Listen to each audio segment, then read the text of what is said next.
Good morning students अज आपां करांगे वेरीअस sector of economy. देखो अपनी जिहड़ी इकोनमी है उहदे विच वेरीअस कई टाइप के सैक्टर्स पाए जाते हैं। ठीक है, जिवें producer sector, house hold sector, government sector, rest of the world sector and capital और financial sector.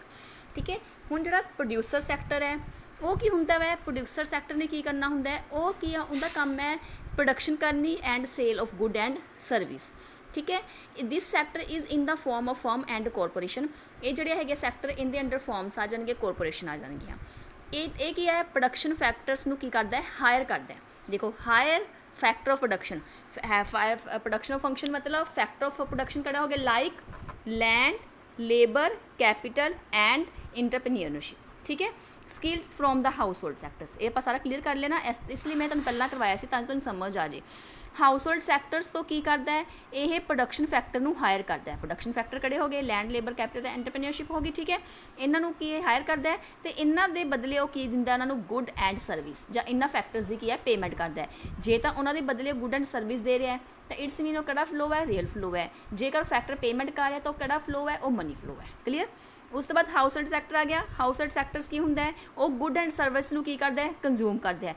किहड़ियां good and service consume करता है, जो कि प्रोडक्शन सैक्टर द्वारा प्रोड्यूस की जाती है। उन्होंने कंज्यूम कौन करूँगा, बनाता प्रोडक्शन सैक्टर है। हुण इन्हां चीज़ों यूज़ कौन करेगा, हाउस होल्ड सैक्टर्स। ये सैक्टर्स की करता वै, ये चीज़ ये है land, labour, capital and organisation अपने चीज़ा की है दिंदा वै, तो producer sector from this sectors. अगे आ गया government sector. Government tax sector का काम की होंदा है, collection of taxes and subsidies. Government की है कलैक्शन ऑफ टैक्सिस करती है, तो दूसरा काम की है सबसिडीज की है प्रोवाइड करती है। It act and regulator between two sectors, ये दो सैक्टर्स के विच एक रेगूलेटर की तरह काम करती है। With the money received it undertake public welfare and maintain law and orders. ये की है मनी रिसीव्ड करती है, जो उन्होंने टैक्स के थ्रू मनी मिल जाती है तो उनके वो पब्लिक वैलफेयर तो लॉ एंड ऑर्डर की है मेनटेन करती है। ठीक है, ये गवर्नमेंट सैक्टर्स का काम है। तो government sector is also producer of good and service in public sector. तो जी गवर्नमेंट सैक्टर है वो भी प्रोड्यूसर है good and service in public sector. Public sector के अंदर जो गुड एंड सर्विस की है वो प्रोड्यूस करती है। रेस्ट ऑफ द वर्ल्ड मतलब अपनी कड़ी आ गई इकोनमी हुण ओपन इकोनमी। देखो अपने दो इकोनमी ने, एक ओपन तो एक क्लोज्ड। क्लोज्ड इकोनमी मतलब जिंदे अंडर सिर्फ अपनी कंट्री की गल हो रही है। Rest of the world international गल होगी। ठीक है, उन्होंने कहते हैं ओपन इकोनमी। याद रखना है क्लोज्ड इकोनमी का मतलब अपनी कली कंट्री की गल हो रही है। ओपन इकोनमी जिंदे विच सारा की आ जाता है, फ्रीडम विद ट्रेड आ जाता है, जिंदे विच रेस्ट ऑफ द वर्ल्ड भी आ जाता है, यानी कि international. It task is export of surplus and import of necessary good and service. इनका काम की होंदा वै कि जड़े अपने देश की एक्सट्रा गुड्स हो गए ने, प्रोड्यूस हो गए ने, जड़े अपने देश के सरप्लस के ने वो तो बाहरले मुल्क में भेजनिया, तो नेसेसरी गुड एंड सर्विस नू अपने देश के मंगवाना। यानी कि जिस दे चीज़ की अपने देश के शॉर्टेज है, अपनी कंट्री के उन्नी प्रोडक्शन नहीं हैगी, अपनी कंट्री की शॉर्टेज पाई जाती है, उन्होंने चीज़ों आपां फॉरनर तो की है इंपोर्ट करना। तो जो चीज़ा अपने देश च वध ने, जिन्हों की अपने देश सरप्लस है, उन्होंने दूजे देशों के भेजना। ठीक है, it is also called external sectors. It make possible the flow of capital between domestic country and rest of the world. तो ये की करती है कि कैपिटल फ्लो होंगे, कैपिटल फ्लो होंगे वै टू कंट्रीज़ के विचकार। की होएगा कि डोमैसटिक कंट्री की है तो रेस्ट ऑफ द वर्ल्ड दोवां कंट्रीज़ के विचकार की होंगे वै अपनी कैपिटल का फ्लो। जेकर आप एक्सपोर्ट कर रहे हैं तो आप बाहरला पैसा अपने देश में आ रहा है, जो आप इंपोर्ट कर रहे हैं तो अपना पैसा दूजे देशों को जा रहा है। ठीक है, अगे आ गया कैपिटल और फाइनैशियल सैक्टर्स। इन अंडर की आ जाएगा सारा बैंकिंग सिस्टम आ गया। It task in financial activity like borrow and lending, पैसा उधार लेना और पैसा उधार देना। ठीक है, financial institute promote saving and investment. ये सेविंग तो इन्वेस्टमेंट दोनों प्रमोट करता है, क्योंकि जिन्होंने को पैसा नहीं है वो बैंकिंग सिस्टम से पैसा की है उधार लेंदी है, तो आप इंकरेज होंगे कि आप अपनी सेविंग्स बैंकों के डिपोजिट करवाइए, जिंदे नाल की है क्रैडिट का जो सिस्टम है वो स्टार्ट होंगे। क्लीयर। ये सी अपने various sectors of economy, producer sector, household sectors, government sectors, rest of the world sectors, capital और फाइनैशियल सैक्टर्स। क्लीयर।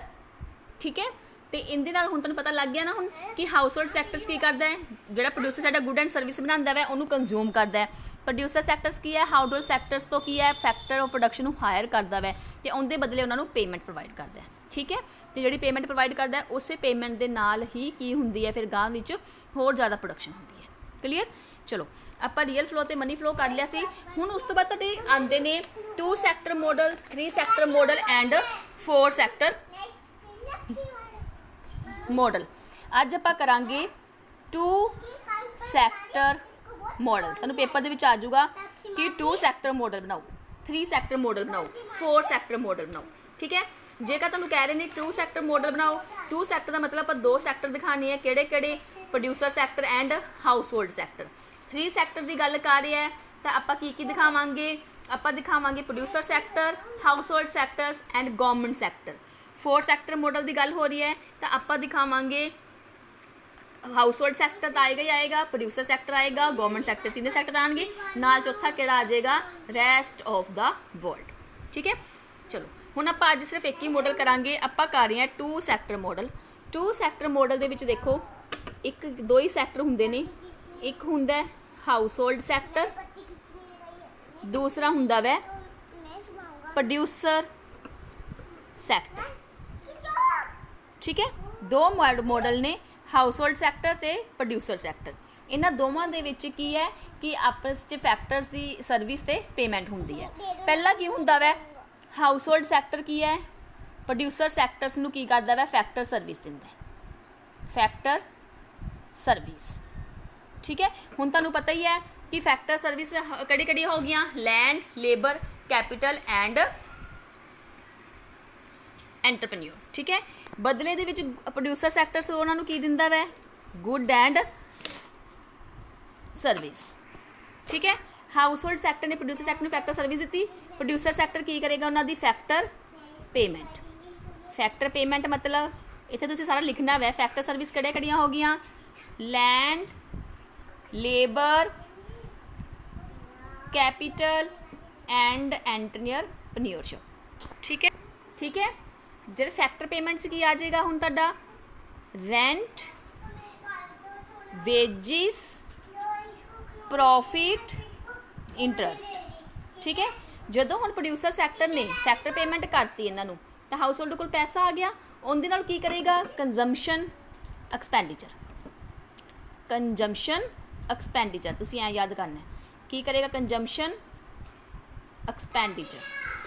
ਠੀਕ ਹੈ, ਕਿਉਂਕਿ ਪਹਿਲਾਂ ਦੇਖੋ ਹਾਊਸ ਹੋਲਡ ਸੈਕਟਰ ਨੇ ਕੀ ਕੀਤੀ? ਫੈਕਟਰ ਸਰਵਿਸ ਦਿੱਤੀ ਪ੍ਰੋਡਿਊਸਰ ਸੈਕਟਰ ਨੇ। ਪ੍ਰੋਡਿਊਸਰ ਸੈਕਟਰ ਨੇ ਬਦਲੇ ਦੇ ਵਿੱਚ ਉਹਨਾਂ ਨੂੰ ਫੈਕਟਰ ਪੇਮੈਂਟ ਦਿੱਤੀ, ਯਾਨੀ ਕਿ ਪੈਸਾ ਦਿੱਤਾ। ਲੈਂਡ ਨੂੰ ਲੇਬਰ ਦਿੱਤੀ, ਲੈਂਡ ਨੂੰ ਰੈਂਟ ਦਿੱਤਾ, ਲੇਬਰ ਨੂੰ ਵੇਜਿਸ ਦਿੱਤੀ, ਕੈਪੀਟਲ ਤੇ ਇੰਟਰਸਟ ਦਿੱਤਾ, ਤੇ ਐਂਟਰਪ੍ਰੇਨਿਓਰ ਨੂੰ ਕੀ ਹੋਇਆ? ਐਂਡ ਤੇ ਪ੍ਰੋਫਿਟ। ਪੈਸਾ ਆ ਗਿਆ ਹਾਊਸ ਹੋਲਡ ਸੈਕਟਰ ਕੋਲ। ਹਾਊਸ ਹੋਲਡ ਸੈਕਟਰ ਹੁਣ ਉਸ ਪੈਸੇ ਨਾਲ ਕੀ ਕਰੂਗਾ? Consumption expenditure. ਕੰਜ਼ੰਪਸ਼ਨ ਐਕਸਪੈਂਡੀਚਰ ਮਤਲਬ ਜਿਹੜੀਆਂ ਚੀਜ਼ਾਂ ਪ੍ਰੋਡਿਊਸਰ ਸੈਕਟਰ ਨੇ ਬਣਾਈਆਂ ਨੇ ਉਹ ਚੀਜ਼ਾਂ ਉਹਨਾਂ ਤੇ ਖਰਚ ਕਰੂਗਾ। ਹੁਣ ਕੰਜ਼ੰਪਸ਼ਨ ਐਕਸਪੈਂਡੀਚਰ ਕਰ ਰਿਹਾ ਤਾਂ ਪ੍ਰੋਡਿਊਸਰ ਸੈਕਟਰ ਬਦਲੇ ਦੇ ਵਿੱਚ ਹਾਊਸ ਹੋਲਡ ਸੈਕਟਰ ਨੂੰ ਕੀ ਦੇਗਾ? ਹੁਣ ਗੁੱਡ ਐਂਡ ਸਰਵਿਸ। ਐਂ ਹੀ ਹੁੰਦਾ ਨਾ ਆਪਣੀ ਇਕੋਨਮੀ ਦੇ ਵਿੱਚ। ਦੇਖੋ ਪਹਿਲਾਂ ਆਪਾਂ ਕੀ ਕਰਦੇ ਹਾਂ? ਪਹਿਲਾਂ ਆਪਾਂ ਕੋਈ ਵੀ ਕੰਮ ਕਰਦੇ ਹਾਂ, ਪਹਿਲਾਂ ਆਪਾਂ ਲੈਂਡ, ਲੇਬਰ, ਠੀਕ ਹੈ, ਜਾਂ ਆਪਾਂ ਆ ਗਈ ਕੈਪੀਟਲ ਜਾਂ ਐਂਟਰਪ੍ਰੇਨਿਓਰਸ਼ਿਪ। ਇਹਦੇ ਤੌਰ 'ਤੇ ਆਪਾਂ ਕੀ ਕਰਦੇ ਹਾਂ? ਕੰਮ ਕਰਦੇ ਹਾਂ। ਇਹ ਪੂਰਾ ਲਿਖ ਲਿਓ। ਲੈਂਡ ਨੂੰ ਕੀ ਮਿਲ ਜੂਗਾ? ਰੈਂਟ। ਲੇਬਰ ਨੂੰ ਕੀ ਮਿਲ ਜੂਗਾ? ਵੇਜਿਸ। ਕੈਪੀਟਲ 'ਤੇ ਕੀ ਮਿਲ ਜੂਗਾ ਆਪ ਨੂੰ? ਇੰਟਰਸਟ। ਅਤੇ ਐਂਟਰਪ੍ਰੇਨਿਓਰ 'ਤੇ ਕੀ ਹੋ ਜੂਗਾ? ਪ੍ਰੋਫਿਟ। ਹੁਣ ਆਪਣੇ ਕੋਲ ਪੈਸਾ ਆ ਗਿਆ। ਇਹਨਾਂ ਪੈਸੇ ਦੇ ਨਾਲ ਆਪਾਂ ਨੂੰ ਕੀ ਕਰਾਂਗੇ? ਇਹਨਾਂ 4 ਚੀਜ਼ਾਂ ਦੇ ਨਾਲ ਆਪਾਂ ਕਰਾਂਗੇ ਕੰਜ਼ੰਪਸ਼ਨ ਐਕਸਪੈਂਡੀਚਰ ਕਰਾਂਗੇ, ਯਾਨੀ ਕਿ ਬਾਜ਼ਾਰ ਦੇ ਵਿੱਚ ਜਾ ਕੇ ਆਪਾਂ ਬਦਲੇ ਦੇ ਵਿੱਚ ਚੀਜ਼ਾਂ ਪੈਸਾ ਖਰਚ ਕਰਕੇ ਆਵਾਂਗੇ। ਜਦੋਂ ਆਪਾਂ ਕਿਸੇ ਸ਼ੋਪ 'ਤੇ ਜਾ ਕੇ ਕੰਜ਼ੰਪਸ਼ਨ ਐਕਸਪੈਂਡੀਚਰ ਕਰਾਂਗੇ, ਯਾਨੀ ਕਿ ਪੈਸਾ ਖਰਚ ਕਰਾਂਗੇ, ਤਾਂ ਬਦਲੇ 'ਚ ਆਪ ਨੂੰ ਕੀ ਮਿਲ ਜਾਣਗੀਆਂ? Good and service. ਬਸ ਆਹ 4 ਚੀਜ਼ਾਂ ਹੀ ਨੇ। ਇਹ 4 ਚੀਜ਼ਾਂ ਘੁੰਮਦੇ ਰਹਿੰਦੀਆਂ ਨੇ। ਤੁਸੀਂ ਦੇਖਣਾ ਕਿ 4 ਚੀਜ਼ਾਂ ਨੂੰ ਤੁਸੀਂ ਕਿੱਥੇ ਐਡਜਸਟ ਕਰਨਾ ਹੈ। 4 ਚੀਜ਼ਾਂ ਕਿਹੜੀਆਂ ਕਿਹੜੀਆਂ ਹੋ ਗਈਆਂ? Factor service, factor payment, good and service ਤੇ ਕੰਜ਼ੰਪਸ਼ਨ ਐਕਸਪੈਂਡੀਚਰ। ਕਿਹੜੀਆਂ ਕਿਹੜੀਆਂ ਹੋ ਗਈਆਂ? ਫੈਕਟਰ ਸਰਵਿਸ, ਹੋਰ ਕਿਹੜੀਆਂ ਹੋ ਗਈਆਂ? ਫੈਕਟਰ ਸਰਵਿਸ ਹੈ ਤਾਂ ਫੈਕਟਰ ਪੇਮੈਂਟ ਹੋਏਗੀ। ਬਸ ਤੁਸੀਂ ਯਾਦ ਕਰ ਲਓ, ਫੈਕਟਰ ਪੇਮੈਂਟ। ਉਸ ਤੋਂ ਬਾਅਦ ਕੀ ਆ ਜਾਏਗਾ? Consumption expenditure. ਉਸ ਤੋਂ ਬਾਅਦ ਆਪਾਂ ਪੈਸਾ ਖਰਚ ਕਰਾਂਗੇ। ਇਹ ਯਾਦ ਕਰਨ ਦਾ ਤਰੀਕਾ ਵੈ। ਠੀਕ ਹੈ, ਉਸ ਤੋਂ ਬਾਅਦ ਆਪ ਨੂੰ ਬਦਲੇ 'ਚ ਕੀ ਮਿਲ ਜਾਣਗੇ? Good and service. ਇਹ 4 ਚੀਜ਼ਾਂ ਨੇ ਬਸ। ਠੀਕ ਹੈ, ਫੈਕਟਰ ਸਰਵਿਸ ਦਿੱਤੀ, ਬਦਲੇ 'ਚ ਫੈਕਟਰ ਪੇਮੈਂਟ ਮਿਲੀ, ਫਿਰ ਆਪਾਂ ਪੈਸਾ ਖਰਚ ਕੀਤਾ, ਬਦਲੇ 'ਚ ਆਪ ਨੂੰ ਗੁੱਡ ਐਂਡ ਸਰਵਿਸ ਮਿਲੀ। ਫੈਕਟਰ ਸਰਵਿਸ ਤੇ ਗੁੱਡ ਐਂਡ ਸਰਵਿਸ ਇਹ ਕਿਹਦੇ ਅੰਡਰ ਆ ਜਾਂਦੇ ਨੇ? ਹਾਊਸ ਹੋਲਡ ਸੈਕਟਰ ਦੇ ਅੰਡਰ ਆ ਜਾਂਦੀਆਂ ਨੇ। ਜਦੋਂ ਆਪਾਂ ਰੀਅਲ ਫਲੋ ਬਣਾਵਾਂਗੇ, ਰੀਅਲ ਫਲੋ ਦੇ ਵਿੱਚ 2 ਚੀਜ਼ਾਂ ਬਣਦੀਆਂ ਨੇ, ਫੈਕਟਰ ਪੇਮੈਂਟ ਤੇ ਐਕਸਪੈਂਡੀਚਰ। ਇਹ ਕਿਹਦੇ ਅੰਡਰ ਆ ਜਾਂਦੇ ਨੇ? ਮਨੀ ਫਲੋ ਦੇ, ਜਿਹੜਾ ਆਪਾਂ ਕੱਲ ਕੀਤਾ ਸੀ। ਫੈਕਟਰ ਸਰਵਿਸ ਤੇ good and service real flow ਹੈ। ਫੈਕਟਰ ਪੇਮੈਂਟ ਤੇ ਕੰਜ਼ੰਪਸ਼ਨ ਐਕਸਪੈਂਡੀਚਰ ਕੀ ਹੈ? ਆਪਣਾ ਮਨੀ ਫਲੋ ਹੈ। ਕਲੀਅਰ? ਜੇ ਕੋਈ ਡਾਊਟ ਹੋਇਆ ਤੁਸੀਂ ਮੈਨੂੰ ਪਰਸਨਲੀ ਮੈਸੇਜ ਕਰਕੇ ਪੁੱਛ ਸਕਦੇ ਹੋ। ਅੱਜ ਆਪਾਂ ਸਿਰਫ ਇੱਕ ਹੀ ਮੋਡਲ ਕਰਾਂਗੇ, 2 ਸੈਕਟਰ ਮੋਡਲ ਚੰਗੀ ਤਰ੍ਹਾਂ ਕਰ ਲਓ, ਕਿਉਂਕਿ ਆਪਾਂ ਕੱਲ 3 ਸੈਕਟਰ ਮੋਡਲ ਕਰਾਂਗੇ, ਕਿਉਂਕਿ ਉਹਦੇ ਵਿੱਚ ਇਹ ਐਜ਼ ਇਟ ਇਹ ਤਾਂ ਸਾਰਾ ਐਂ ਦੀ ਐਂ ਬਣੇਗਾ ਹੀ ਬਣੇਗਾ, ਨਾਲ ਆਪਾਂ ਵਿੱਚ ਗਵਰਨਮੈਂਟ ਨੂੰ ਵੀ ਐਡ ਕਰਨਾ। ਤੇ ਪੇਪਰ ਦੇ ਵਿੱਚ ਆਇਆ ਤੁਸੀਂ ਸਿਰਫ ਆ ਮੋਡਲ ਬਣਾ ਕੇ ਆਉਣਾ। ਆ ਤੁਸੀਂ ਮੋਡਲ ਬਣਾਤਾ, ਤੁਹਾਡੇ ਪੱਕੇ ਮਾਰਕਸ ਹੈ, ਪਰ ਕੁਐਸਚਨ ਤੁਹਾਨੂੰ 2 ਮਾਰਕਸ ਦੇ ਵਿੱਚ ਹੀ ਆਏਗਾ। ਕਲੀਅਰ? ਜੇ ਕੋਈ ਡਾਊਟ ਹੈ ਪੁੱਛ ਲੈਣਾ ਵੈ। ਮੇਰੀ ਵੀਡੀਓਜ਼ ਨੂੰ ਲਾਈਕ ਕਰਨੀ ਹੈ ਤੇ ਚੈਨਲ ਨੂੰ ਸਬਸਕ੍ਰਾਈਬ ਕਰਨਾ ਹੈ। Okay, thank you.